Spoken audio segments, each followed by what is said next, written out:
추석 명절이 지나고 또 한 주가 지났습니다. 10월에는 우리가 얼굴 보기를 소망했는데 항상 세상이 우리 뜻대로 되지 않는 걸 우리는 알고 있습니다. 그러나 우리가 또 아는 것은 세상이 우리 뜻대로는 되지 않지만 주님 뜻 안에 있다는 것은 우리도 알고 있습니다.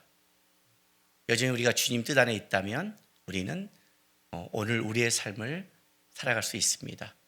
오늘도 주님 앞에 예배하는 우리 성도들, 우리가 주님 뜻 안에 있음을 기억하면서 오늘도 주님의 마음과 뜻을 알아가는 예배가 될 수 있도록 전심으로 다 같이 예배했으면 좋겠습니다.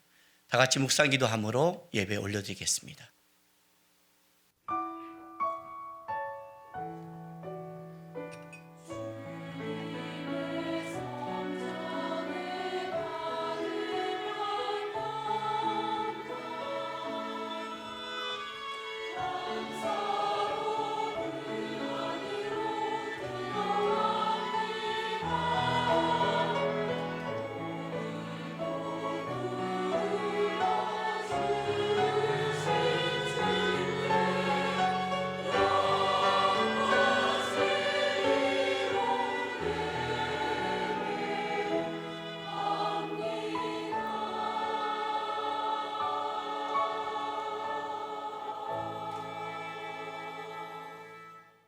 하늘이 하나님의 영광을 선포하고 궁창이 그의 손으로 하신 일을 나타내는 도다. 날은 날에게 말하고 밤은 밤에게 지식을 전하니 언어도 없고 말씀도 없으며 들리는 소리도 없으나 그의 소리가 온 땅을 통하고 그의 말씀이 세상 끝까지 이르도다. 하나님이 해를 위하여 하늘에 장막을 베푸셨도다. 아멘. 아버지 하나님, 언어도 없고 말씀도 없고 들리는 소리도 없으나 주의 소리가 온 땅을 통한다고는 이 말씀, 오늘 우리가 살아가는데 막막하고 어떻게 살아야 될지, 어디로 인도할지, 하나님은 살아계시는지 우리에게 소리와 뜻이 보이지 않는다 할지라도 우리 하나님은 여전히 인도하시고 말씀하고 있음을 고백하게 됩니다. 오늘도 하나님 앞에 섰습니다. 주 앞에 예배하는 자들, 하나님께서 임재해 주셔서 그 하나님의 운행하심, 교통하심, 살아계심을 체험하는 예배가 될 수 있도록 역사해 주시옵소서. 이제 사랑하는 주의 자녀들이 주 앞에 드리는 우리의 신앙 고백을 기쁘게 받아 주시옵소서. 전능하사 천지를 만드신 하나님 아버지를 내가 믿사오며 그 외아들 우리 주 예수 그리스도를 믿사오니 이는 성령으로 잉태하사 동정녀 마리아에게 나시고 본디오 빌라도에게 고난을 받으사 십자가에 못 박혀 죽으시고 장사한 지 사흘 만에 죽은 자 가운데서 다시 살아나시며 하늘에 오르사 전능하신 하나님 우편에 앉아 계시다가 저리로서 산자와 죽은 자를 심판으로 오시리라. 성령을 믿사오며 거룩한 공예와 성도가 서로 교통하는 것과 죄를 사하여 주시는 것과 몸이 다시 사는 것과 영원히 사는 것을 믿사옵나이다. 아멘. 교동문 36번입니다. 교동문 36번. 주여 주는 대대에 우리의 거처가 되셨나이다.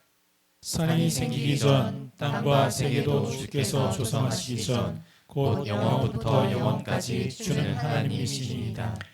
주께서 사람을 티끌로 돌아가게 하시고 말씀하시기를 너희의 인생들은 돌아가라 하셨사오니 주의 목전에는 천년이 지나간 어제 같으며 밤의 한순간 같을 뿐임이니이다. 주께서 그들을 홍수처럼 쓸어가시나이다.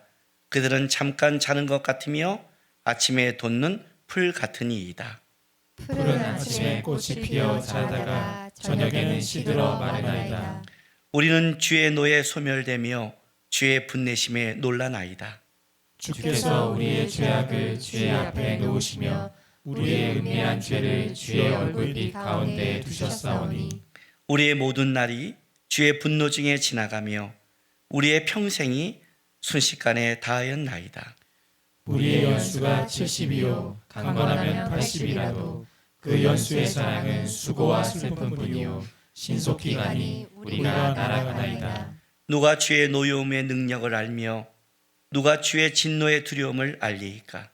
우리에게 우리 나의 대수함을 가르치사 지혜로운 마음을 얻게 하소서. 아멘. 찬송가 370장입니다. 찬송가 370장 다 같이 찬송하겠습니다.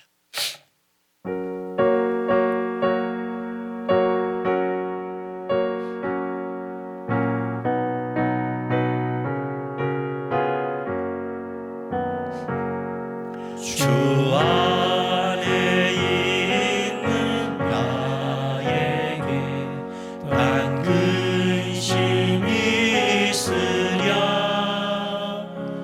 십자가 밑에 나아가 내 짐을 풀었네. 주님을 찬송하면서 할렐루야 할렐루야 내 앞길 멀고 험해도 나 주님만 따라가리라. 그 두려움이 변하여 내 기도 되었고 전날의 한숨 변하여 내 노래 되었네. 아멘. 주님을 찬송하면서 할렐루야 할렐루야 내 앞길 멀고 험해도 나 주님만 따라가리. 내 주는 자비하셔서 늘 함께 계시고 내 궁핍함을 아시고 늘 채워주시네. 주님을 찬송하면서 할렐루야 할렐루야 내 앞길 멀고 험해도 나 주님만 따라가리. 내 주와 맺은 언약은 영불변하시니 그 나라 가기까지는 늘 보호하시네. 아멘. 주님을 찬송하면서 할렐루야 할렐루야 내 앞길 멀고 험해도 나 주님만 따라. 주님을 찬송하면서 주님을 찬송하면서 할렐루야 할렐루야 할렐루야 내 앞길 멀고 험해도 나 주님만 따라가리.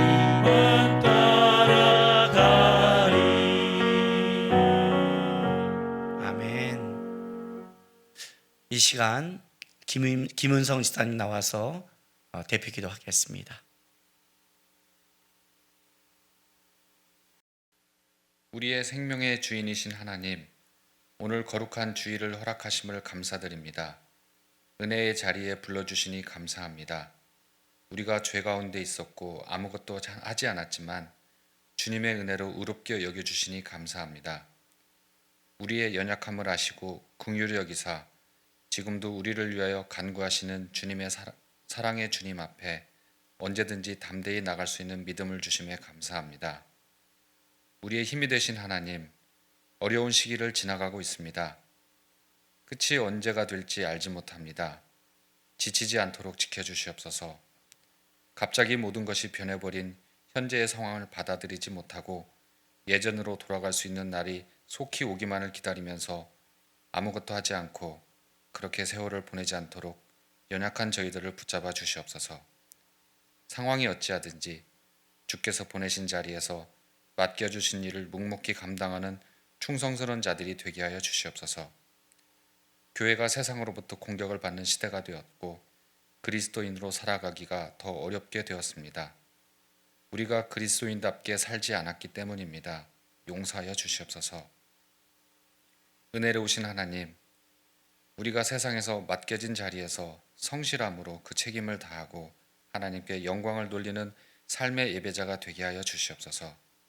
말과 행동이 악에서 떠나게 하시고 우리의 생각에서 나오는 비판과 교만과 원망을 멀리하고 주께서 세상에 허락한 권위에 순종하며 더불어 살아감으로써 세상 속에 살아가는 그리스도인으로서 믿음을 증명할 수 있도록 우리를 도와주시옵소서. 교회를 위해서 기도합니다. 함께 모여서 예배를 드리기 어려워짐에 따라 우리 가운데 연약한 자들의 믿음이 더 약해지지 않도록 도와주시고 특히 다음 세대인 주일학교 학생들과 청년들이 교회에서 멀어지지 않도록 기도합니다. 흩어져서 각자 드리는 예배이지만 같은 말씀, 같은 생각을 가지고 함께 믿음을 굳세게 하고 서로 도와주고 격려하는 주님 교회가 되기를 원합니다.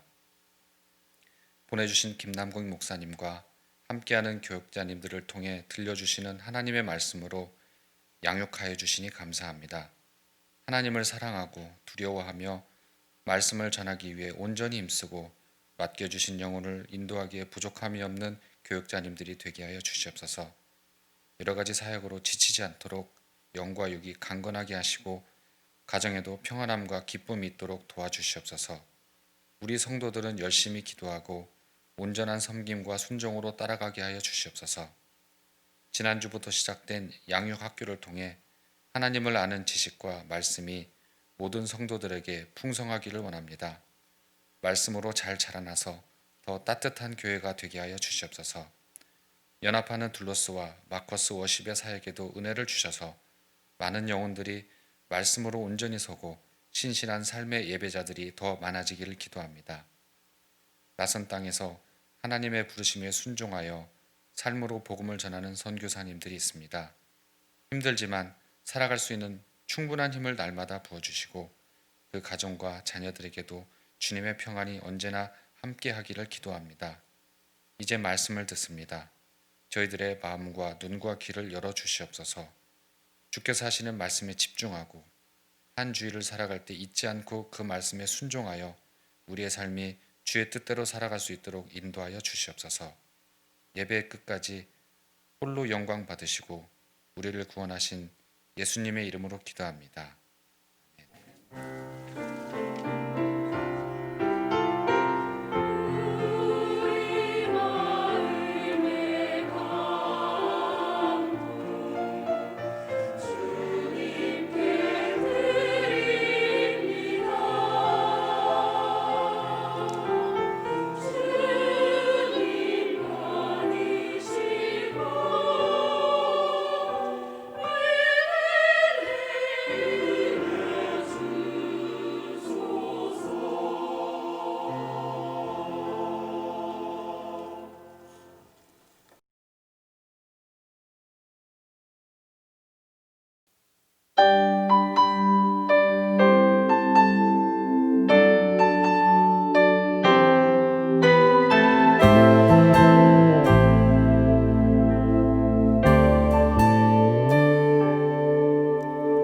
은혜로 날 보내 않으시고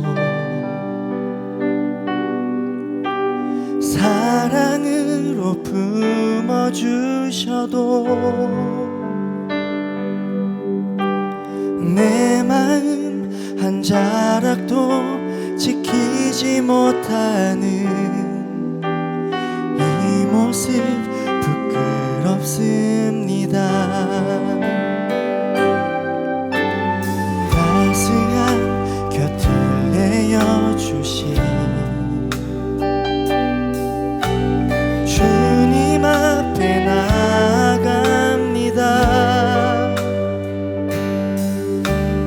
표현 못할 긍휼로 나를 붙드시는 주 이름만 바라봅니다. 매일 마주한 슬픔을 견뎌나가며 주 예수의 마음을 닮아가네. 두려운 걸음마다 주가 동행하니 주시하며 오늘을 걷네. 주의 신실한 소망을 깊이 담으며 주 예수의 풍요를 채워가네. 하나님의 자녀로 명예 지켜가며 깊어진 삶을 주께 드리네.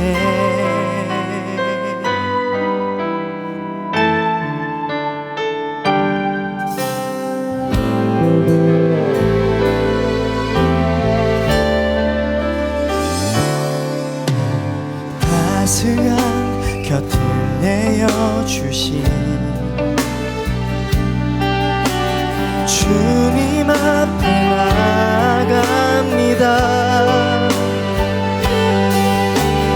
표현 못할 긍휼로 나를 붙드시는 주 이름만 바라봅니다.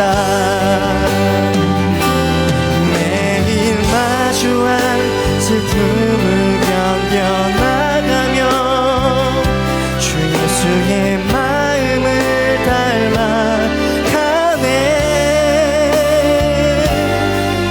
두려운 걸음마다 주가 동행하니 주시하며 오늘을 걷네. 주의 신실한 소망을 깊이 담으며 주 예수의 풍요를 채워가네. 하나님의 자녀로 명예 지켜가며 깊어진 삶을 주께 드리네. 매일 마주한 슬픔을 견뎌나가며 주 예수의 마음을 닮아가네. 두려운 걸음마다 주가 동행하니 주지하며 오늘을 걷네. 주의 신실한 소망을 깊이 담으며 주 예수의 풍요를 채워가네. 하나님의 자녀로 명예 지켜가며 깊어진 삶을 주께 드리네. 매일 주한 슬픔을 견뎌나가며 주 예수의 마음을 닮아가네. 두려운 걸음마다 주가 동행하니 주지하며 오늘을 건네 주의 신실한 소망을 깊이 담으며 주 예수의 풍요를 채워가네 하나님의 자녀로 명예 지켜가며 깊어진 삶을 주께 드리네 하나님의 자녀로 명예 지켜가며 깊어진 삶을 주께 드리네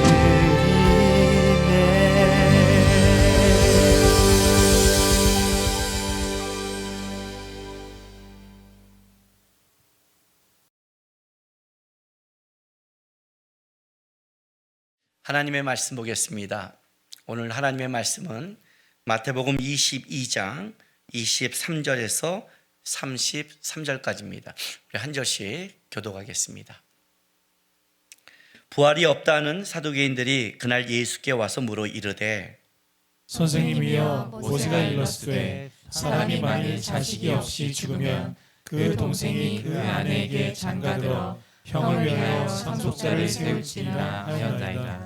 우리 중에 7형제가 있었는데 마지가 장가 들어가 죽어 상속자가 없으므로 그 아내를 그 동생에게 물려주고 그 둘째와 셋째도 일곱째까지 그렇게 하다가 최후에 그 여자도 죽었나이다. 그런즉 그들이 다 그를 취하였으니 부활 때에 일곱 중에 누구의 아내가 되리이까? 예수께서 대답하여 이르시되 너희가 성경도 하나님의 능력도 알지 못하는 거로 오해하였도다. 부활 때에는 장가도 아니가고 시집도 아니가고 하늘에 있는 천사들과 같으니라. 죽은 자의 부활을 논할진대 하나님이 너희에게 말씀하신 바 나는 아브라함의 하나님이요 이삭의 하나님이요 야곱의 하나님이로라 하신 것을 읽어보지 못하였느냐?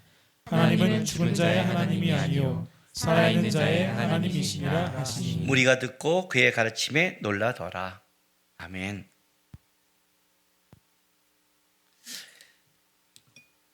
우리가 살아가면서 이런 이야기를 꼭 한 번씩 하죠. 며칠 후에, 일주일 후에, 한 달 후에 지구가 멸망한다면 넌 무엇을 하겠니? 이렇게 그런 거 갖고 얘기를 하죠. 진짜 한 달 후에 지구가 멸망한다면 세상이 어떻게 될까요? 아마 난리가 나겠죠. 난리가 날 거예요. 뭐 한 달 후에 뭐 멸망하는데 돈이 있고 없고가 뭐겠어요. 그 못한 거 그때 아마 다 하고 진짜 난리가 날 거예요. 미래를 모른다는 것은 그런 면에서 하나님이 우리에게 준 축복이죠. 그러니까 여러분 그 미래를 너무 알려고 하지 마세요. 여러분이 미래를 알면 그 미래를 아는 만큼 여러분의 인생을 살아갈까요? 인간들은 그렇지 않아요.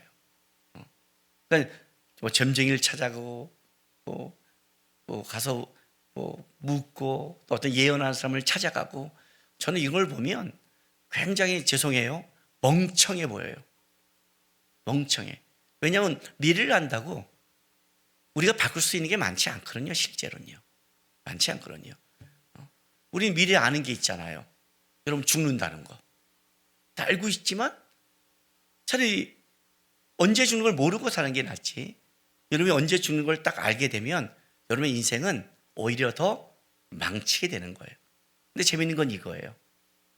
미래를 모르면 그러면 오늘만 알면 어떻게 될까요? 오늘만 살아가면 오늘을 살아간다는 게 참 재밌어요. 미래는 알 필요는 없지만 미래가 없는 오늘은 그게 바로 끔찍한 오늘이 되는 거예요.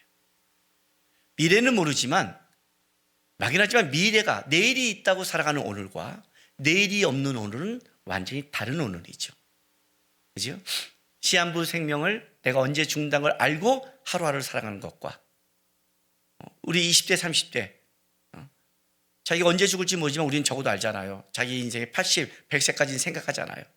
그렇게 모르지만 어쨌든 내 인생에 40년, 50년이라는 인생이 있다는 걸 생각하고 오늘을 살아가는 삶과 내일이라는 것이 없다고 오늘을 살아가는 삶은 완전히 다른 거죠. 다른 거죠. 그래서 미래가 어떻게 되는 거, 내일이 어떤지는 모르지만 우리에게 내일이 있다는 것은 굉장히 중요한 거고 오늘 살아가는 삶의 방향성과 그 사람의 하나하나 일하는 의미가 완전히 달라지게 되는 거예요. 제가 왜 이 말을 하냐면 내세의 신앙, 우리가 이러면 죽어 천국에 간다는 것을 여러분 그 의미가 잘못 오해하게 되면 오늘을 살아가는 데 있어서 하나님이 우리에게 뜻한 인생을 잘못 살아가기 때문에 그렇습니다. 오늘 우리가 읽은 이제 이 본문은 청년들이 성경 공부할 때 실제로 질문을 하고 실제로 우리도 너무 궁금해하는 그 말씀이에요. 진짜 천국에 가면 우리 알아볼 수 있을까? 그리고 젊을 때 갈고 가는 사람은 젊은 모습이 있을까? 늙어가는 사람은 늙은 모습이 있을까? 여러분 우리의 인생이 7, 80년이 다가 아니고 영원토기라면 차라리 젊을 때 가갖고 젊은 모습으로 영원토록 있는 게 낫지. 허리 이렇게 가갖고 천국에 가서 영원토록 이렇게 있다면 저한테 너 20대에 가서 머리 날리면서 영원토록 있을래? 머리 빠지고 영원토록 있으면 이게 50대, 60대 제가 살아가는 게 저주 아니겠어요? 그럼 이렇게 말하죠. 그때 가면 변화체가 있다. 다를 것이다. 다르죠. 그러면 어떻게 다를까? 알아볼까? 서로를 또 알아보는 또 과거를 또 다 아는 게 또 그것도 저주죠. 왜냐하면 내가 이 땅에서 한 찌질한 일을 천국에 가서 걔도 듣는다는 것은 이건 끔찍하잖아요. 어떤 걸 기억할까? 어떤 걸 잊을까? 진짜 다 알아볼까? 안 할까? 이런 질문을 한단 말이에요. 실제로는요. 아마 사두개인들도 이제 이런 문제가 오늘 부닥치게 된 거예요. 근데 오늘 이 문제를 좀 이해하기 전에 우리가 이 말씀을 그 사두개인들이 끄집어낸 앞에서부터 좀 흐름을 이해하고 이 말씀을 우리가 좀 알았으면 좋겠어요. 우리가 지금까지 이 마태복음의 말씀에 쭉 끌어오는 거는 권위에 대한 문제부터 시작을 했어요. 권위에 대한 문제. 너가 무슨 권위로 여기서 말씀을 가르치느냐? 예수님께서 뭐라고 그래요? 세례요한이 무슨 권위로 세례의 권위는 하늘에서 온 거냐? 땅에서 온 거냐? 여기서부터 시작되는 거죠. 이것 때문에 세 가지 비유가 쭉 흘러오고 세 비유가 끝난 다음에 요 바로 앞에 바리새인과 헤롯 당이 작당을 하고 예수님께 와서 예수님을 시험에 들려고 이제 올무에 딱 법적으로 묶으려고 질문을 하죠. 그게 데나리온 하나를 가져와서 묻는 거죠. 세금을 하는 것이 옳습니까? 아닙니까? 그것도 권위의 문제죠. 그죠? 하나님의 백성이라면 어떻게 거기에 갈사의 우상이 새겨진 그거를 이걸 어떻게 세금할 수 있겠습니까? 하는 권위의 문제죠. 세상 권위에 대한. 그런데 예수님께서 가이사의 것은 가이사에게, 하나님 것은 하나님에게라고 말씀하고 이걸 때문에 바리새인과 헤롯 당들이 얼쩌춤하고 돌아가는 거예요. 고난주간 화요일에 있는 논쟁의 사건 속에 예수님은 이제 수많은 사람들 속에 논쟁하면서 그 논쟁을 즐기는 게 아니라 그 속에 예수님의 진리와 말씀을 우리에게 다시 한번 분명히 해주는 시간을 가져요. 그 바리새인과 헤롯 땅이 딱 막히고 나자 또 다른 사두개파, 당시에 바리새와 사두개인이 양쪽에 양대 산맥이잖아요. 사두개인이 오늘 와서 예수님께 이제 또 예수님을 시험하는 거죠. 왜? 그동안의 예수님의 가르침은 어쨌든 바리새인과 사두개인 전부 다 예수님에 대해서 불편한 존재였지만 적어도 바리새인들이 처음에 와서 예수님이 진짜 메시아인가 아닌가를 알아보려고 했던 것은 예수님의 가르침과 바리새인들의 그것에 일맥상통한 분이 같이 흘러왔기 때문에 그래요. 그것은 뭐냐면 부활과 내세는 바리새인들로 믿었어요. 근데 예수님의 가르침은 부활과 내세에 대해서 말씀을 많이 하셨죠, 실제로. 그러니까 바리새인 입장에서는 자기 편에 필요한 말씀들을 예수님이 많이 전하셨기 때문에 예수님이 진짜 자기와 같은 자기 쪽의 사람인가를 점검한 거예요. 그런데 이제 나중에 가면서 그 바리새인과 또 부닥치기도 했지만 어쨌든 예수님의 말씀을 본다면, 말씀만 본다면, 행함이 아니라 말씀 자체만 본다면 사두개인보다 바리새인 쪽이 더 가까운 쪽에 있는 거예요. 그러니까 사두개인들은 예수님 앞에 오늘 또 예수님을 딱 시험하려고 가장 바리새인과 논쟁이 되는 부분 가지고 예수님 앞에 온 거예요. 사두개인들은요, 일단 여러분 언제 이것이 시작되냐면 다윗이 다윗이 왕으로 있을 때 대제사장 사독 대제사장이 나타나요. 이 사두개파는 사독, 거기서 나온, 그래서 사독의 후예나 추종자들이 사두개파를 보는 거예요. 근데 이들은 모세의 오경만 믿었어요. 그리고 유대인으로부터 내려온 다른 말씀과 유대인으로부터 내려온 구전, 이런 미신화는 다 거부했죠. 그리고 부활과 내세를 믿지 않았어요. 부활과 내세를 믿지 않았다, 이 말은 굉장히 중요한 표현 중에 하나예요. 이건 이제 왜냐하면 오늘 본문이 그 말씀부터 시작을 해요. 오늘 마태복음 22장 23절에 보면 부활이 없다는 사두개인들이 그날 예수께 와서 물어 이르되, 물론 이 다음 질문이 부활에 대한 거지만 특별히 오늘 여기에 부활이 없다는 사두개인이라는 것은 이들이 사두개인이 지향하는 자가 이들이 갖고 있는 특성을 얘기하는 거죠. 부활이 없다는 건 어떤 거예요? 현세 지향적이라는 거죠. 그렇죠? 아까 제가 말했죠? 내일이 없는 오늘을 살아가는 사람과 내일이 있다고 생각하는 오늘을 살아가는 사람은 다른 것이다. 다른 말로 한다면 내세가 있는 현세를 살아가는 사람과 내세가 없는 현세를 살아가는 사람은 완전히 다른 거예요. 사두개인들은 내세가 없는 현세를 살아가요. 부활이 없다는 이 말이에요. 그렇다면 어떤 그들의 갖고 있는 삶의 목표, 지향, 목적은 땅에 있다는 거죠. 그래서 사두개인들은 그 당시에 귀족이에요. 제사장이란 말이에요. 권력을 잡았어요. 왜냐하면 현세 지향적이니까. 그리고 사두개인들은 실제로 헤롯 땅과 친하고 로마인들과 가까웠어요. 왜냐하면 당시에 그 식민지 지하에서 로마가 권력을 가지고 있고, 그리고 헤롯 땅이 권력을 갖고 있잖아요. 현실 지향적이니까, 현실을 목적으로 하니까. 그리고 실제로 친했고 권력을 지향하고 있고 이 땅의 것을 지향하고 있는 사람들이에요. 그래서 이들의 특성이 뭐라고 말하냐면 부활이 없다 하는 사두개인인 거예요. 이제 그들이 예수님 앞에 딱 나와서 정면을 부닥치는 거죠. 아마 이들이 갖고 있는 이 내용은 아까 앞에서 말한 바리새인과 헤롯 땅들이 로마의 화폐를 갖고 와서 예수님 앞에 딱 대놓으면 예수님이 꼼짝 못할 것이다라고 생각하고 가져온 게 데나리온이잖아요. 세금을 드려라 그러면 어떻게 되는 거예요? 우상 숭배다. 메시아가 어떻게 이럴 수 있느냐. 랍비가 해서 공격하려고 그랬고, 하지 말라 그러면 로마의 반역기다 죽이려고 딱 가져오는 진짜 이건 올무라고 갖고 왔는데, 함정이라고 갖고 왔는데 예수님의 말씀에 가이사의 것은 가이사에게, 하나님 건 하나님에게, 이 말씀으로 끝났듯이 아마 사두개는 오늘 요 본문을 가져온 거예요. 왜냐하면 이 내용을 만약에 인정하면 일단 논리적으로 안 맞고 윤리도덕적으로 치명한, 그러니까 쉽게 말하면 그건 예수님께 갖고 왔다는 것은 사두개파와 바리새인들이 내세와 부활의 논쟁을 얘기했을 때 아마 요 부분이 그들이 가장 말씀의 근거에서 내세가 없다고 주장하는 근거가 여기에 있는 것이에요. 그리고 바리새인들도 여기에 대해서 충분한 대답을 못했으니까 예수님 앞에 딱 가져왔을 거예요. 이 말씀을 갖고 시작하는 거예요. 보세요. 이제 이 말씀은 어디서 가져오냐면 24절.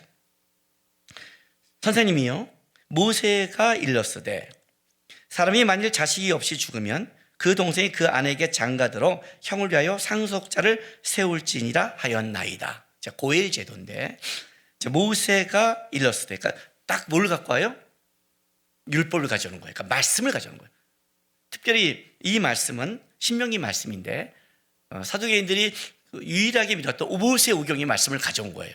신명기 25장 5절에서 10절 말씀이에요. 한번 봐요. 신명기 25장 5절에서 10절.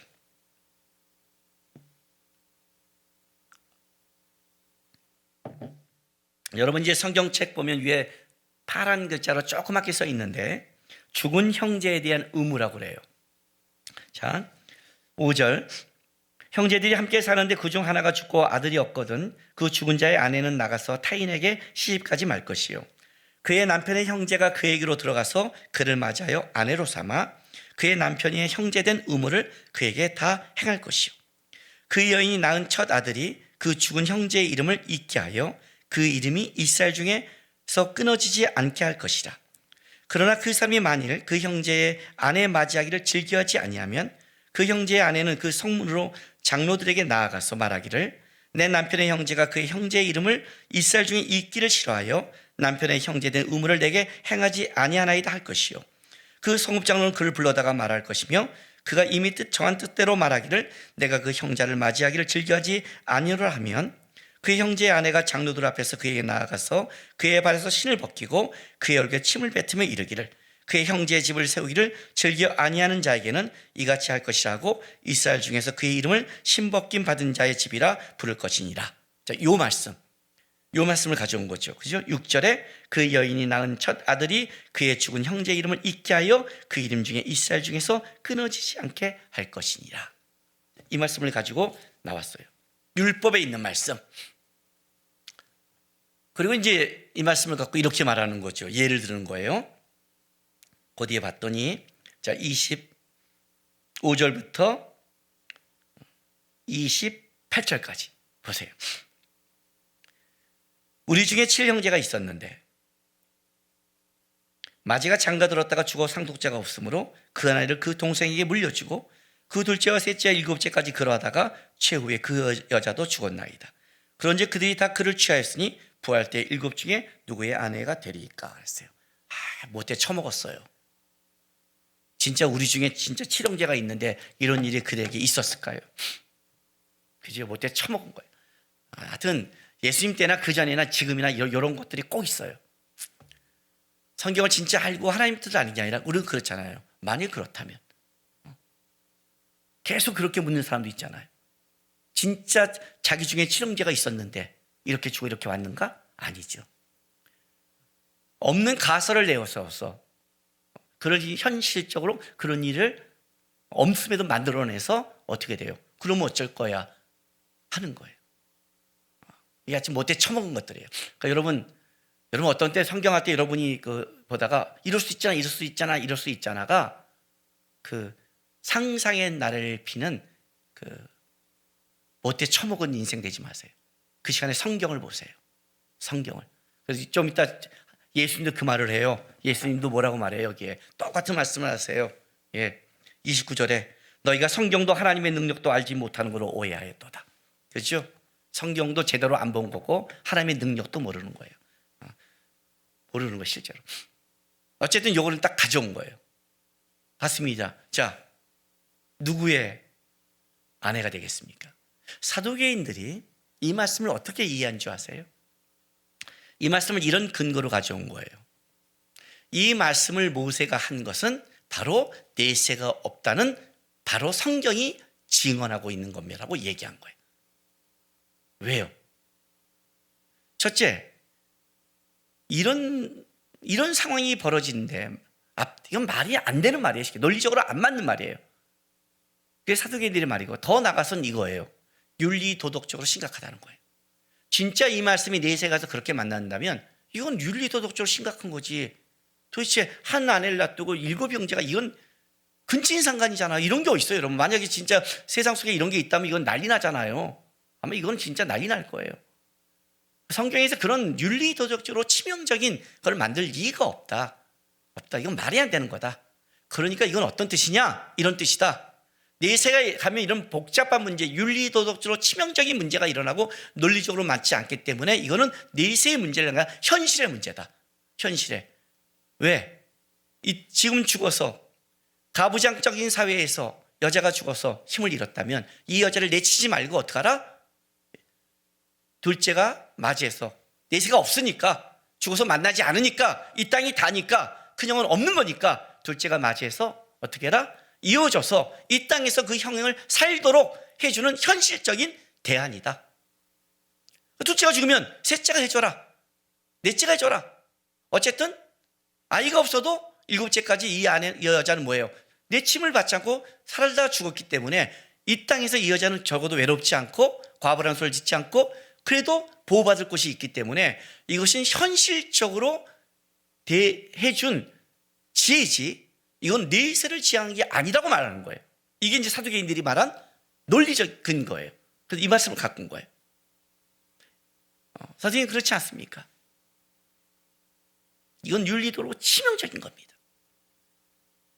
이건 이런 논리가 있을 수 없습니다. 하나님에게. 오히려 이 말씀은 내세는 없다는 뜻입니다. 현실에서 이 여인을 도와주라는 겁니다. 내세가 있으면 어떻게 형을 보겠습니까? 이렇게 가져온 거예요. 그리고 예수님을 헤롯 왕과 바리새인들이 동전을 놓고 예수님 앞을 아주 득양양하게 쳐다본 것처럼 이들도 쳐다봤겠죠. 예수님이 이렇게 말씀하시는 거예요. 자, 29절.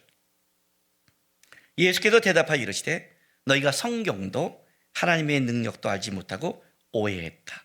오해하다 뜻 개를 잃다 미혹되다. 우리가 어떤 사람을 오해한다는 건 그거잖아요. 다른 것에 미혹돼서 빠져서 하잖아요. 길을 잃었다. 응? 진리로부터 벗어나 잘못 이끌림을 받았다. 이런 뜻이에요. 너희가 성경도 하나님의 능력도 모르고 그 진리의 말씀으로 잘못 이끌림을 받았다. 잘못 해석하고 있다. 자, 그리고 이렇게 말해요. 부활 때에는 장가도 아니하고 시집도 아니가고 하늘에 있는 천사들과 같으리라. 죽은 자의 부활을 논할진대 하나님이 너희에게 말씀하신 바라고 이제 뒷말씀하는데 일단 요 말씀을 풀기 전에 요 앞에 것, 이 고엘 제도를 좀 이해하셔야 돼요. 왜 이 말이 죽은 자를 형수를 그 동생이 취해서 그의 이름을 잊게 해내게 하는 법을 만들었는지, 그게 현세적이 아니라 왜 내세적인 건지를 우리가 먼저 이해하고 이 말씀을 들어가야 되는 거예요. 자, 신명기 25장 다시 한번 볼게요. 신명기 이제 26장에 그의 남편의 형제는 의무를 다하라고 그래요. 그러니까 여기에 이제 중요한 건 뭐냐면 남편 시주에 죽었다면 그것을 먼저 행할 것은 가장 가까운 자가 그 의무를 행하라는 거예요. 그 가까운 자가 그 의무를 행하는 건 뭐냐면 그가 이 땅을 살아갈 때 맡겨준 하나님이 준 책임과 사명이라는 거죠. 그렇죠? 참여하는 거예요. 그런데 여기 이런 말을 해요. 6절 보세요. 그의 여인이 낳은 첫 아들이 그 죽은 형제의 이름을 잊게 하여 그 이름이 이스라엘 중에서 끊어지지 않게 할 것이라. 자, 이게 무슨 말이에요? 그 죽은 형제의 이름을 잊게 하래요. 쉽게 말하면 그 이름을 잊게 해서 그 이름이 이스라엘 중에 끊어지지 않게 하라가 지금 이거예요.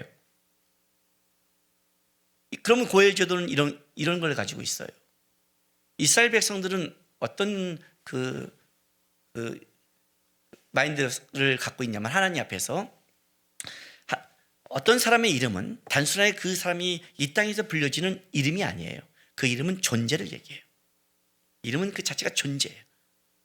너 이름이 뭐냐? 야곱입니다. 약탈자입니다. 그 존재 좀 살아온 거. 그렇게 살지 마라. 이스라엘이라고 해라. 이스라엘은 뭐예요? 하나님을 붙잡고 하나님 안에 살아가는 존재가 바뀌는 거예요. 그죠? 우리도 이름이 있죠. 세상에서 받은 이름, 김남국이 있지만 뭐가 있어요? 그리스도인이라는 게 있죠. 그리스도와 함께 죽고 살아간 우리의 이름이잖아요. 그리스도인. 세상 사람이 우리를 보면 예수쟁이, 교회 다니는 사람, 그리스도인. 그게 우리의 또 하나의 이름이죠. 영적인 이스라엘 백성들. 그렇단 말이죠. 그렇다면 이스라엘 백성들의 그 이름이 존재라면 이런 거예요. 그 존재는 어떻게 이어지냐면 그 존재는 이 땅에서 만약에 그가 이름이 끊어져 버리면 그 자손이 이어져서 하나님의 나라까지 가지 못하면 그 이름이 끊어진 것은 단순하게 그냥 죽은 것이 아니라 그의 이름이 이스라엘 백성 가운데 멸절된, 끊겨 나가는 사건이 되는 거예요. 이게 무서운 거예요. 왜냐하면 그의 이름은 단순하게 그냥 불려진 게 아니라 그의 이름은 하나님이 알고 있고 하나님이 안에서 이스라엘 백성으로 주님 나라까지 이어져가는 이름이에요. 자, 보세요. 이사야 48장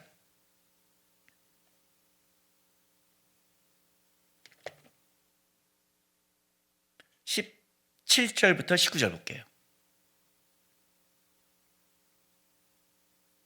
자, 구약성은 1028쪽입니다. 너희의 구속자시오 이스라엘의 거룩하신 이이신 여호와께서 이르시되 난 내게 유익하도록 가르치고 너를 마땅히 행할 길로 인도하는 내 하나님 여호와라. 내가 나의 명령에 주의하였더라면 내 평강이 강과 같았겠고 내 공의가 바다 물결 같았을 것이며 내 자손이 모래 같았겠고 내 몸의 소생이 모래알 같아서 그의 이름이 내 앞에서 끊어지지 아니하겠고 없어지지 아니하니라 하셨느니라. 그래요? 그의 이름이, 후손의 그 이름이 끊어지지 않는데요. 끊어지지 않는 건 뭐냐면 하나님의 백성으로 계속 기록되고 있다는 뜻이에요. 자, 출애굽기 32장. 사도계인들은 모세 오경을 믿었잖아요. 그러니까 출애굽기 32장 말씀. 32절 33절 읽어줄게요. 모세가 하나님 앞에서 이스라엘 백성이 금송아지를 섬기자 하나님 앞에 중보기도하고 나가는 거잖아요. 자, 그러나 이제 그들의 죄를 사하시옵소서. 그렇지 아니하시면 원하건대 주께서 기록하신 책에서 내 이름을 지워버리시옵소서. 여호와께서 모세에게 이르시되 누구든지 내게 범죄하면 내가 내 책에서 그를 지워버리라. 이해가 되세요? 내 책에서 그의 이름을 지워버리라. 이거는 신약에도 마찬가지잖아요. 너의 이름이 생명책에 기록되리라. 그 책에서 지워진다는 것은 그 이름이 사라진다는 뜻이에요. 하나님의 백성에서 사라진다는 거예요. 그래서 이 고엘 제도는 뭘 만들어냈냐면 이스라엘 백성들 가운데 그 이름이 계속 가문이 이어가서 어떻게 되는 거예요? 하나님의 나라까지 가는 그 이름이 하나님의 생명책에 기록된 하나님의 백성이 된다는 상징이 있는 거예요.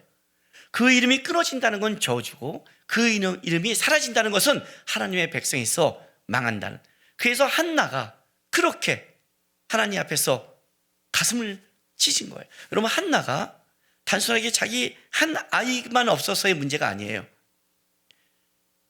아이 없는 게 아니라 하나님 앞에 나와 그렇게 기도했다는 건, 한나가 하나님 앞에 나왔다는 건 뭐냐면 자기가 자기를 통해서 하나님의 백성을 이어가는 축복을 받고 싶은 그 마음이 있었던 거예요. 그 이름이 이어지게 하는 것. 그래서 하나님까지 가는 것. 그 축복을 주는 게 바로 고엘 제도였어요. 무슨 말이냐면 고엘 제도는 현세만 있는 게 아니라 그 이름이 하나님의 나라가 갈 때까지 이어지게 하는 네 세를 바라보는 바로 그것이 고엘 제도의 가장 중요한 핵심이라는 거죠. 그래서 보세요. 사도계인들이 얼마나 이게 잘못 해석한지 보세요. 여러분, 형수를 취해서 그냥 아이를 낳아주고 있게 해요. 그게 이렇게 뭘 어렵겠어요? 그렇지 않아요? 그런데 그걸 해줄까요? 아니요. 아니요, 안 해줘요. 유다의 아들 오난이 다말과 관계 맺을 때 어떻게 해요? 땅의 설정으로 하나님이 죽여버렸잖아요. 그게 하나님이 죽일 만큼 죄거든요. 근데 그렇게 무서운 죄를 왜 할까요? 오늘 본문도 뭐라고 말하는 줄 아세요? 봐요. 저기 신명기 보세요. 자, 7절부터 보세요. 7절부터 10절까지 뭘 말해요? 자, 그러나 그 사람이 만일 그 형제의 아내의 마자기를 즐겨하지 아니하면, 그렇잖아요, 그죠? 그 형제 아내의 성문으로 장로에게 나가 말하되 내 남편의 형제가 그의 형제의 이름을 이스라엘 중에 읽기를 싫어한다. 남편의 형제의 의무를 내게 행하지 아니하다 할 것이요. 장로들은 불러다가 말할 것이며, 자, 장로가 다시 또 불러요. 이스라엘 전체 앞에서. 그러면 그가 이미 정한 뜻대로 말하기를 내가 그 여자를 맞이하여 즐겨하지 아니하라 하면 그 형제의 아내가 장로들 앞에서 그에게 나가 어떻게 해요? 그의 발에서 신을 벗기고 그의 얼굴에 침을 뱉으며 이르기를 그의 형제의 집을 세우기를 즐겨 아니하는 자에게는 이같이 할 것이라고 이스라엘 중에 그의 이름을 신벗김 받은 자의 집이라 부를 것이며. 이게 무슨 말이에요? 하기 싫다는 거죠. 하기 싫다는 거예요. 이걸 즐겨하지 않다는 거니까 이런 걸 쓴 거예요. 즐겨하면 왜 이렇게 쓰겠어요? 쉽지 않다는 거죠.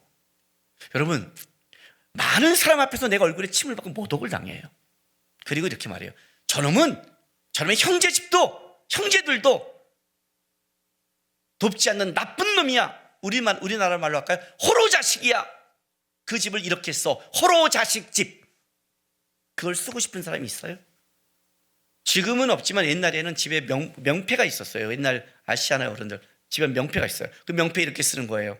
호로 자식 집. 지나가는 사람은 다 보는 거예요. 이 집이 호로 자식 집이래. 그걸 누가 좋아하겠어요? 그걸 그 앞에 침을 뱉고 모독해요. 그걸 좋아하겠냐고요. 그런데 이런 모독을 당해서도 안 하는 게 이거라는 거죠. 실제로 룻기에 보면 보아스보다 먼저 가까운 친족이 있잖아요. 근데 뭐라고 그래요? 안 하잖아요. 안 한단 말이에요. 왜냐하면 단순하게 그 사람에게 성수를 통해 애를 낳고 단순하게 그냥 난 아들을 형의 이름으로 넘겨준 게 아니라 형의 집을 다 세워지는 내 재산과 내 삶의 어마어마한 대가와 희생과 헌신을 따르는 게 이거예요. 한 집안을 세우시는 거예요. 여러분 한번 보세요. 우리도 살기 어려운데 한 형제의 집안을 하나 세워주라 그러면 시켰냐고요. 즐겨하지 않는 거예요. 그래서 사실은 이거는 희생과 헌신과 이게 있을 때만 할 수 있는 제도가 고엘제도. 이게 쉽게 지금 사두개인들이 말하기를 쉽게 그냥 형이 죽었는데 동생이 해서 무슨 성적인 어떤 관계를 끝나다가 죽은 그런 걸 말하는 게 아니에요. 그런 걸 말하는 게 아니에요. 만약 진짜 7 형제가 그렇게 했다면 형이 죽었는데 그 형의 이름을 잊기 위해서 그 가문을 잊기 위해서 6 형제 전부 다가 재산을 다 드리고 희생과 헌신을 해서 형수를 맞이했다면 하나님이 그 집안을 그렇게 7명까지 다 죽여서 갈까요? 그 말은 이런 뜻을 가지고 있죠. 하나님은 살아계신 하나님이 아니야 이렇게 듣겠죠. 진짜 하나님이 능력 있고 살아계신 분이라면 이런 집안한테 이런 희생을 치르면서 형의 가문을 했는데 둘째이 못했어. 그 셋째가 해, 넷째가 해, 다섯째가 해, 7째까지 가면서 형의 집안을 세우겠다고 모든 형제가 희생하고 헌신한 집안 속에 하나님이 이 집안을 망하게 할까요? 한나의 기도를 들으시면서 그 집안을 이으며 엘리멜렉의 그 집안을 잇기 위해 모압 여인이 룻이 와서 그렇게 이삭 죽기를 하나님의 그 룻을 바라보시고 룻을 통해서 다윗을 이어가는 그 축복을 주는 하나님께서 이런 집안에게 안 할까요? 그래서 말장난이라는 거예요, 이놈들이요. 하나님의 마음과 능력과 의미도 모르는 것, 성경이 뭔지도 모르는 것. 네가 이 성경을 자세히 봐라. 이게 쉬운 것인가? 이게 얼마나 희생과 헌신이 따른 건 줄 아니? 그런데 왜 이걸 할 수 있을까요? 오늘 뒷부분에 이렇게 말씀하세요. 자, 보세요. 30절부터 볼게요. 다시 마태복음 22장 30절이요. 부활할 때는 장가도 가지 아니하고 십도 아니하고 하늘에 있는 천사들과 같으니라. 죽은 자의 부활을 논하신데 하나님이 너에게 말씀하신 바 나는 아브라함의 하나님이요 이삭의 하나님이요 야곱의 하나님이라 하신 것을 읽어보지 못하였느냐. 하나님은 죽은 자의 하나님이 아니요 살아있는 자의 하나님이시니라 하시니 무리가 듣고 그의 가르침에 놀라더라. 이렇게 말해요. 자, 천사와 같은 건 뭐고 하나님이 살아계신 하나님이라 이렇게 왜 이렇게 마무리했는지를 찾아가 봐야겠죠. 이거는 누가복음 20장이 조금 우리에게 이해하기 쉽습니다. 자, 누가복음 20장 보겠어요.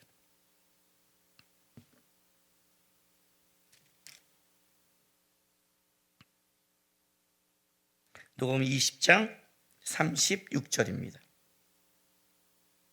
자, 33절부터 읽어줄게요. 7이 다 그를 아내로 취하였으니 부활 때 그 중에 누구의 아내가 되리이까? 예수께서 이르시되 이 세상의 자들도 장가도 가고 십은 가되 저 세상과 및 죽은 자들 가운데 부활함을 얻기에 합당히 여김을 받은 자들은 장가가고 시가는 일이 없으며 그들은 다시 죽을 수도 없나니 이는 천사와 동등이요 부활의 자녀로서 하나님의 자녀입니다. 자, 일단은 여기서 뭐라고 말하냐면 그들이 천사와 동등이요. 그 천사와 동등이라는 것은 그들이 다시 죽을 수 없다니 이렇게 말하는 거예요. 그러니까 천사와 같다는 무슨 말이냐면 일단 천사 우리는 다르죠.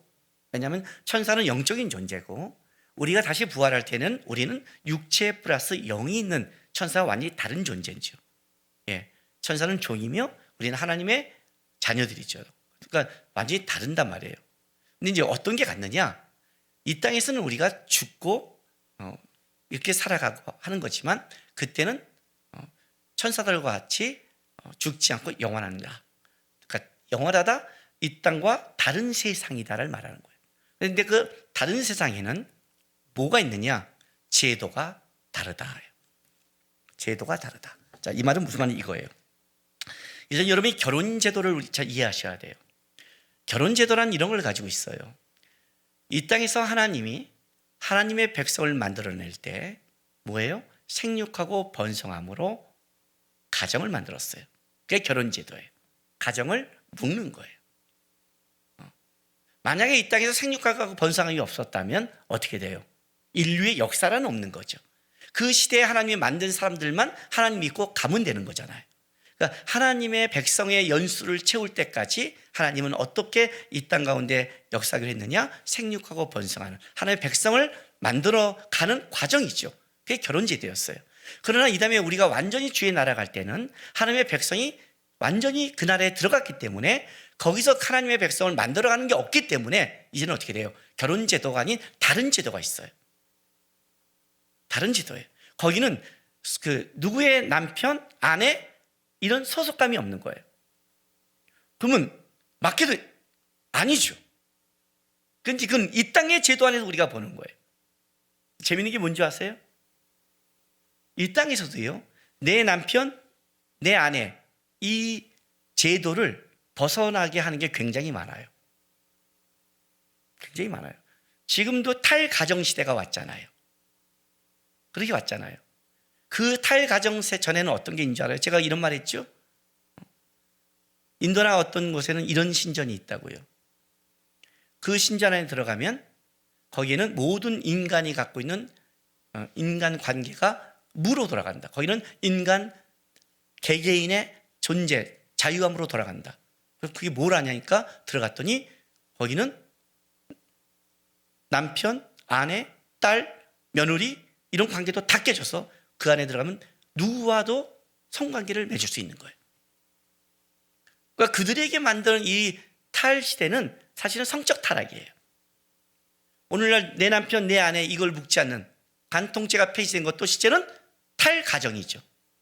여기서의 자유는 오히려 더 성적 타락을 만들어요. 그러니까 우리는 이걸 보니까 천국 가면 이 생각을 하면 안 되는 거예요.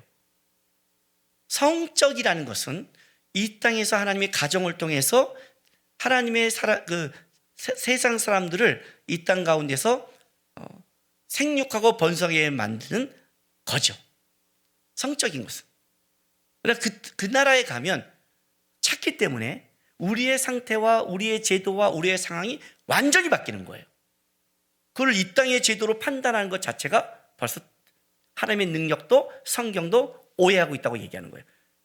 그러면 이 땅의 제도와 저 땅의 제도가 다르니까 어떻게 살 것인가? 이걸 이렇게 설명해요. 보세요. 자, 37절. 죽은 자가 살아난다는 것은 모세도 가시떨기에 관한 글에서 주는 아브라함의 하나님이요 이삭의 하나님이요 야곱의 하나님이라 칭하였나니 하나님은 죽은 자의 하나님이 아니요 살아있는 자의 하나님이라. 하나님에게는 모든 사람이 살아있느니라 하시니. 이해가 되세요? 이게 이제 마태복음보다 더 자세히 설명한 거예요. 봐요. 재밌는 게 이거예요. 모세도 가시나무 떨기에 관한 글에서 이렇게 말해요. 이건 어디 나오죠? 출애굽기에 나오죠. 출애굽기는 사도계인들이 믿는 성경이죠. 모세 오경이니까. 못 봤어? 그때 모세가 만날 때 가시떨기 나무 때 만날 때 하나님이 뭐라고 말한 줄 알아? 아브라함의 하나님, 이삭의 하나님, 야곱의 하나님이라고 말했어. 그런데 그때 아브라함과 이삭과 야곱은 존재하지 않았죠. 400년 전의 사람이니까. 근데 하나님이 뭐라고 말해요? 죽은 자로 말한 게 아니라 살아있듯이 얘기해요. 존재하듯이 얘기한다고요. 왜냐하면 존재하고 있으니까. 어디에? 하나님 옆에 지금 실제 존재하고 있으니까. 그러고 뭐라고 말하냐면 하나님은 어떤 하나님이에요? 죽은 자의 하나님이 아니라 살아있는 자의 하나님이라 하고 말하면서 하나님에게는 모든 사람이 뭐래요? 살아있느니라. 아, 재밌죠? 하나님에게는 모든 사람이 살아있는 거예요. 우리에게 죽었다 살았다지만 하나님께는 다 살아있어요. 왜?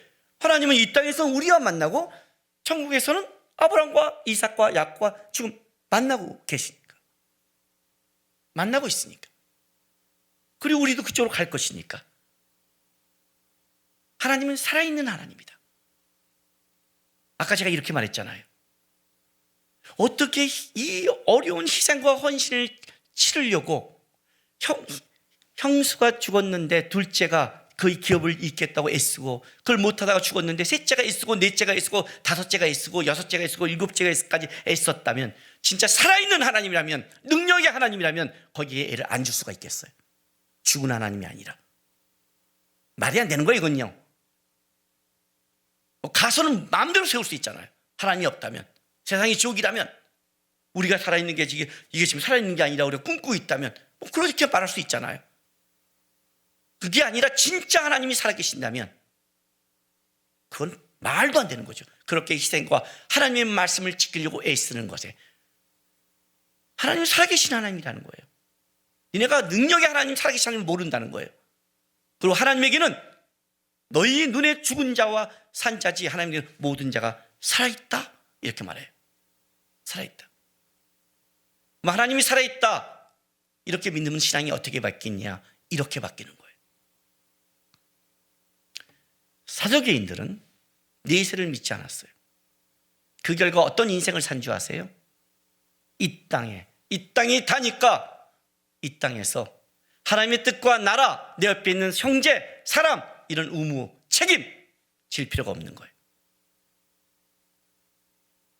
이 땅의 것에 충실하면 돼요. 이 땅의 것을 가지면 돼요.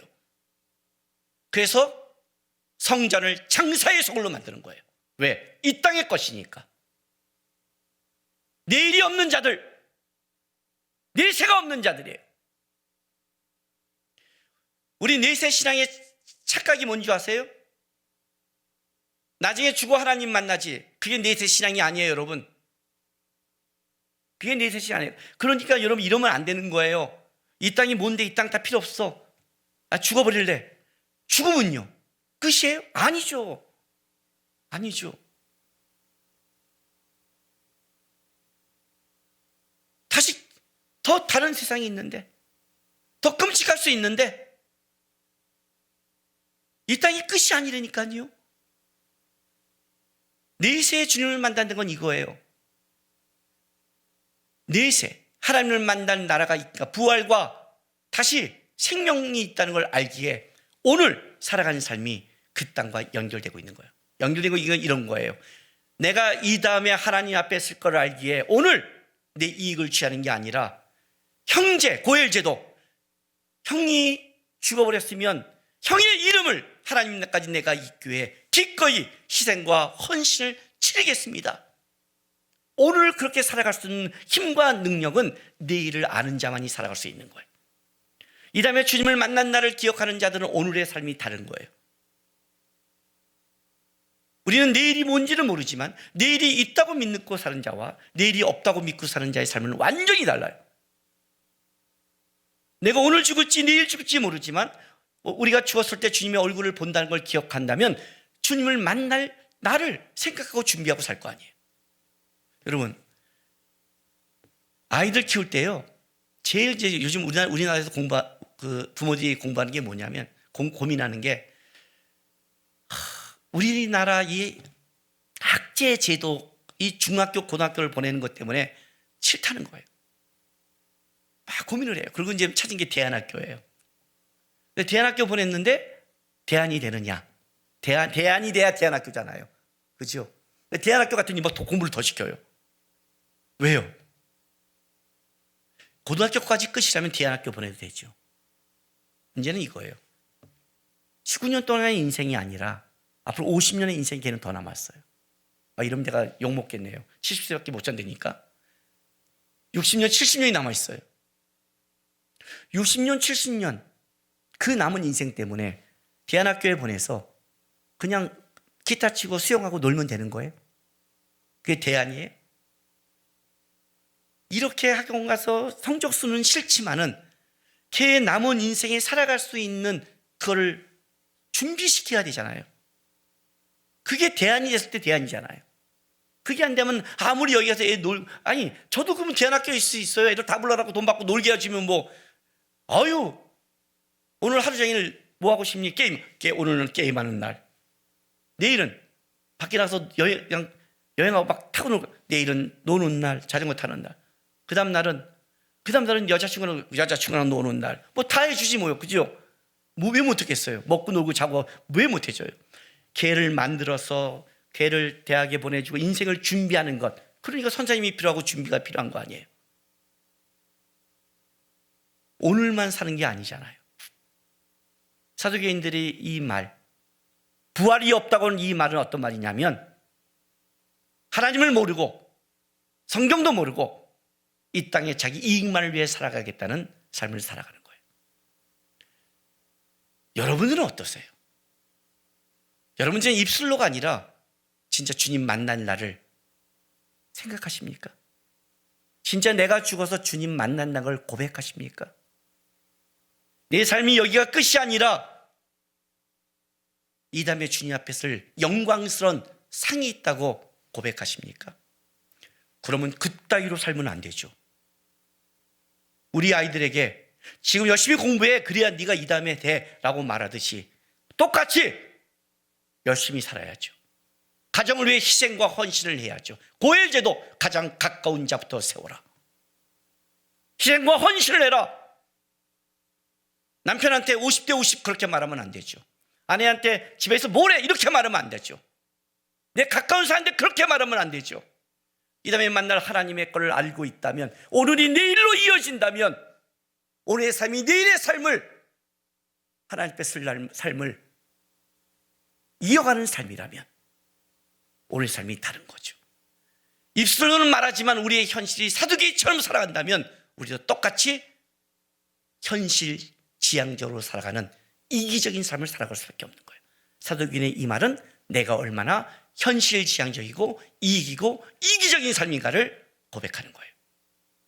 하나님의 살아계심과 능력을 모르는. 이걸 알면요, 코로나 바이러스보다 더 심각해도 우리는 살아갈 수 있어요. 여러분, 오늘의 삶이 끝이 아닙니다.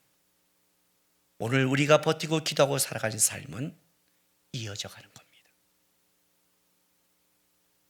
고3 아이 때 열심히 공부한 애가 그 열매를 맺듯이 오늘 나의 삶 속에 땀 흘리며 헌신하며 열심히 주님 바라고 삶이 이 다음에 주님 앞에 섰을 때 열매를 맺는 겁니다. 나는 우리 모든 성도가 사도 바울 같은 고백을 했으면 좋겠습니다. 이 땅을 열심히 천국을 바라보며 살아가면서 그날에 내가 얼굴과 얼굴을 맞댔으면 좋겠다는, 열심히 살아간 자만이 고백할 수 있는, 주님, 나 주님 얼굴 보고 싶어요. 이 말은 나 주님 얼굴 볼 날을 기억하면서 오늘 나에게 준 현실 삶에 최선을 다하고 있습니다 하는 자만이 할 수 있는 고백입니다. 우리 성도들이 이 고백을 하고 막연한 내세 신앙이 아니라 오늘 이어가는 그 삶, 내일이 있는 삶 충실하게 살아가서 하나님 앞에 칭찬받는 우리 성도 되기를 부탁드립니다. 기도하겠습니다. 하나님, 지금만 보지 않게 도와주십시오. 지금 당하는 어려움과 고통, 손해만 보지 않게 도와주십시오. 내 눈이 이 땅만 보지 않게 도와주십시오. 주님 앞에 설 날 바라보면서 오늘을 살아내서 내일로 이어가는 신앙 되게 해달라고 우리 시간 다 같이 고백하며 기도하며 나가겠습니다. 기도하겠습니다. 거룩하신 아버지 하나님 감사합니다. 아버지 하나님, 오늘 주님 앞에 나갑니다. 우리를 구원해 주시고 천국 백성 삼아 주셔서 감사합니다. 내가 내 이름을 안다고 말씀해 주셔서 감사합니다. 아버지 하나님, 아버지 하나님, 주님만 나를 기억하면서 오늘을 살아내는 신앙 되게 도와주옵소서. 오늘에 갖고 있는 희생과 헌신을 기꺼이 감당하는 신앙 되게 도와주시옵소서. 오늘 당하는 어려움과 이익만 눈이 팔리지 않게 도와주옵소서. 세상 사람은 현실만 쫓는 자가 아니라 내일을 바라보기에 오늘을 견디며 만들어내며 오늘에 충실하는 신앙 되게 인도하여 주시옵소서. 그래서 우리 성도의 삶이, 그들의 인생이 자기 혼자만이 아니라 이들을 통해 오늘 같이 살아가는 사람들이 은혜를 받고 도움을 받고 복을 받는 함께 살아가는 인생이 될 수 있도록 인도하시고 도와주시옵소서. 아버지 하나님 감사합니다. 우리를 구원해 주시고 천국 백성 삼아 주셔서 감사합니다. 우리는 죽어도 하나님 앞에 산 자요, 죽음으로 끝나지 않는 영원한 생명을 얻는 자녀의 특권을 받았습니다. 하나님, 아무리 현실이 힘들고 어려워도 여기에 우리 눈과 삶이 묶이지 않게 도와주시고 이 다음에 주님 앞에 설 그날을 생각하면서 오늘을 살아가는 우리, 오늘을 이어 내일을 만들어낼 수 있는 우리 성도들 되게 인도하여 주시옵소서. 감사하며 예수님의 이름으로 기도했습니다. 광고 드리겠습니다.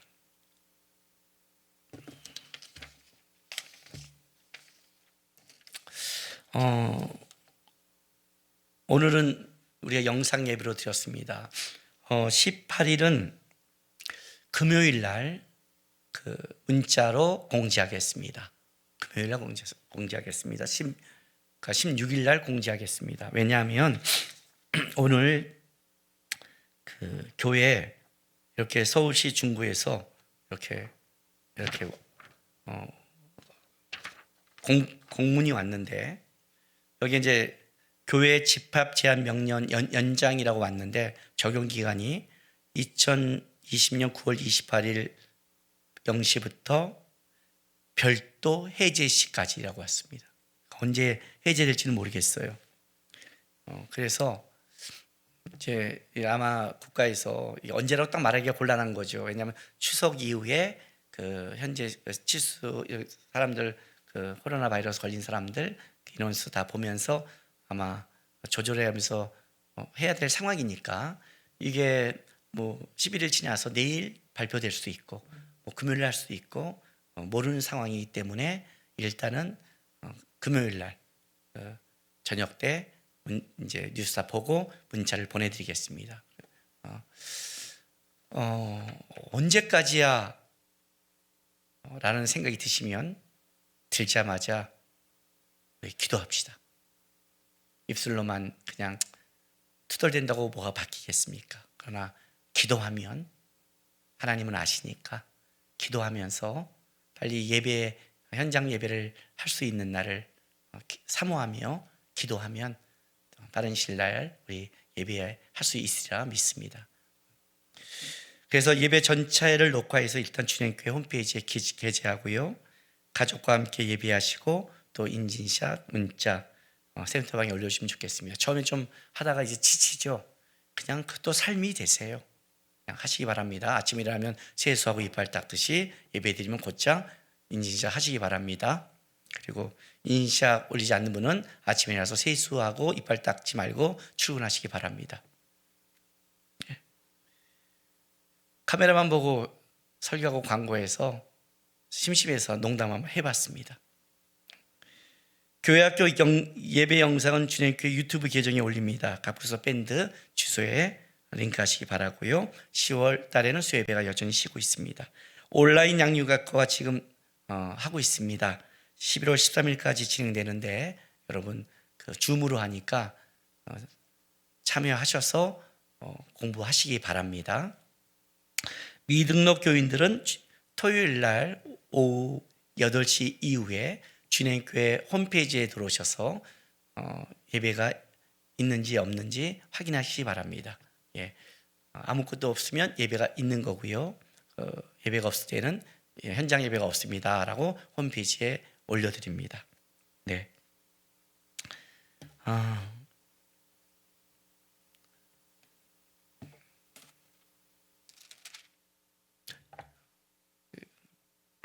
이런 생각을 해봤습니다.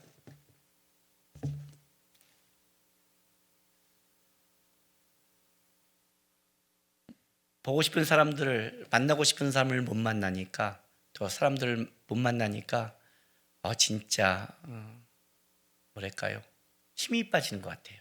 우리는 이렇게 사람이 만나면서 함께 살아가면서 얻는 그 은혜와 에너지가 있는데, 물론 어려움과 힘든 것도 있지만 함께 살아가는 그 은혜가 있는데 못 만나고 그러니까 참 힘이 빠지고, 영상으로만 제가 있는 것처럼 설교하는 것도 재미가 없어요. 이렇게 얼굴과 눈을 마주 보면서 호흡하면서 말씀을 전하고 싶은, 그러고 싶지만 진짜 많이 보고 싶다라는 생각을 했습니다. 그러면서 어떤 생각을 했냐면, 사람을 만나고 바빴을 때 참 하나님을 많이 바라보지 못한 적도 있었구나라는 것도 보게 됩니다. 우리가 사람만 보는 게 아니라 하나님도 만나야 되고 하나님과 깊은 교제를 나눠야 되는데, 얼마나 우리가 바빴을 때에는 하나님께 무심했나라는 것을 보게 됩니다. 어쩌면 이 시간 그래서 더 기도가 나오고 하나님을 더 바라보는 것 같습니다. 또 바빠지기 시작하면 우리 일들이 있고 정신이 없을 텐데, 그 전에 하나님 얼굴 많이 바라보면서 하나님 교제하면서 하나님이 외롭지 않게 하면서 여러분 시간 보내시기 바랍니다. 그리고 이 다음에 주님 만났을 때 기쁨으로 만나기를, 이 시간 하나님 제가 많이 바라봤죠 하고 하나님과 이야기가 있는 시간 보내시기 바랍니다. 마지막 찬송 492장 찬송하겠습니다. 잠시 세상에 내가 살면서, 하나님 잠시 사는 것 하나님 안에 살겠습니다 하는 고백하는 마음으로 이 찬송하겠습니다.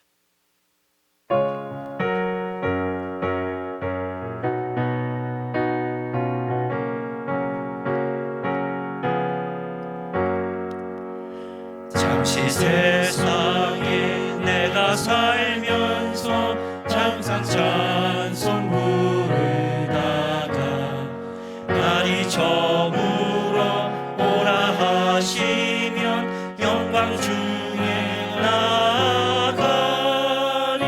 열린 천국문 내가 들어가 세상 짐을 내려놓고 빛난 면류관 하나 쓰고서 주와 함께 길이 살리.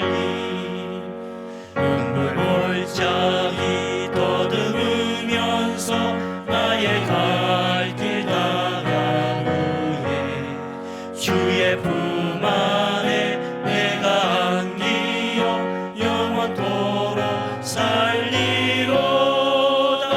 열린 천문문 내가 들어가 세상 짐을 내려놓고 빛난 면류관 받아 쓰고서 주와 함께 길이 살리. 나의 가는 길 멀고 험하여 산은 높고 고른 깊어 고난 나의 몸 쉴 곳 없어도 복된 날이 밝아오리. 열린 천문문 내가 들어가 세상 짐을 내려놓고 빛난 면류관 받아 쓰고서 주와 함께 길이 살리. 한숨 가시고 죽음 없는 날 사모하며 기다리니 내가 그리던 주를 배울 때 나의 기쁨 넘치리. 아멘. 열린 천국문 내가 들어가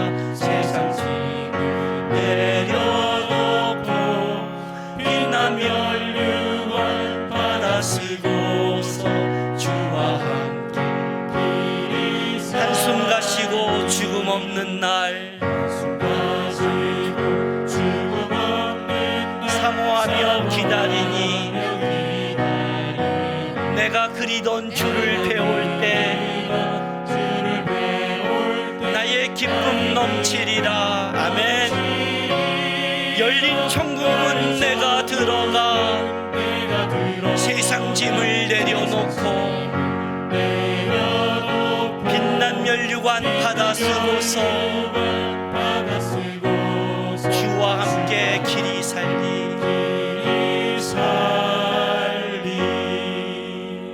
아멘. 기도하겠습니다. 사랑하는 주님께 성도 여러분, 여러분은 다시 여러분의 삶의 자리에 보내심을 받게 되었습니다. 우리가 살아가는 그 자리, 천국까지 이어지는 자리입니다. 순간 어렵고 순간 끔찍하고 앞이 보이지 않는다 할지라도 하나님이 그 자리를 이어 천국까지 여러분을 만들어 가실 겁니다. 세상이 다인 것처럼 살아가지 마시고 이 다음에 만날 주님 바라보면서 그 자리에서 나의 책임과 헌신 다하면서 믿음의 백성으로 살아가는 여러분 되시기를 부탁드립니다. 지금은 우리 주 예수 그리스도의 놀라우신 은혜와 그 아들을 이 땅에 주신 우리 아버지 하나님의 극진하신 사랑하심과 성령 하나님의 이루하심과 동행하심이 이 다음에 만날 주님 생각하면서 오늘을 믿음과 헌신으로 살겠다고 다짐하는 모든 하나님의 백성들의 삶과 이들의 가정과 일터, 교회와 나라 위에 지금부터 영원토록 함께 있을지어다.